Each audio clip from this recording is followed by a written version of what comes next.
মাটিটা রেডি করে নিয়েছি। আজকে আবার কটা গোলাপ গাছ লাগাবো। এই গোলাপ গাছের ডালগুলো নিয়ে এসেছি, এই গোলাপ গাছগুলো এগুলো লাগাবো। মাটিটা তৈরি করেছি, গোবর সার দিয়ে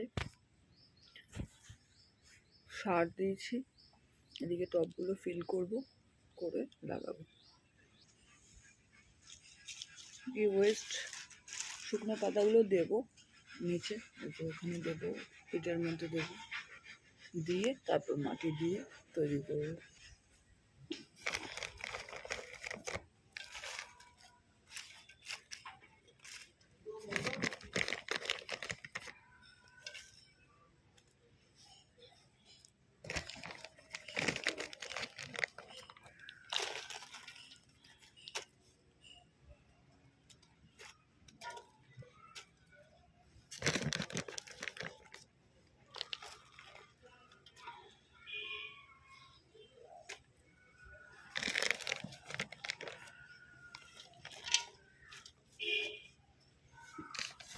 এগুলো দিলে কি হবে, মাটিটা আমার একটু কম লাগবে আর গাছটাও,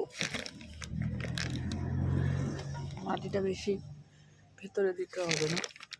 আমি অবশ্যই এগুলো ইউটিউব দেখেই শিখেছি, জানি না, কারণ আমি এই ইয়েতে একদমই নতুন।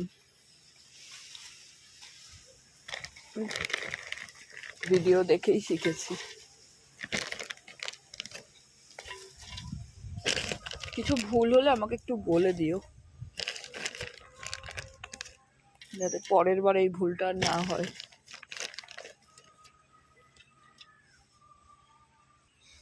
এই দেখো, গাছটাকে এইভাবে ইয়ে করে নিয়েছি, পাতাগুলো সব কেটে ফেলে গাছটাকে এইভাবে ইয়ে করে নিয়েছি। এবার গাছটা পুঁতে দেবো, একটু রুট হরমোন লাগিয়ে নিচ্ছে।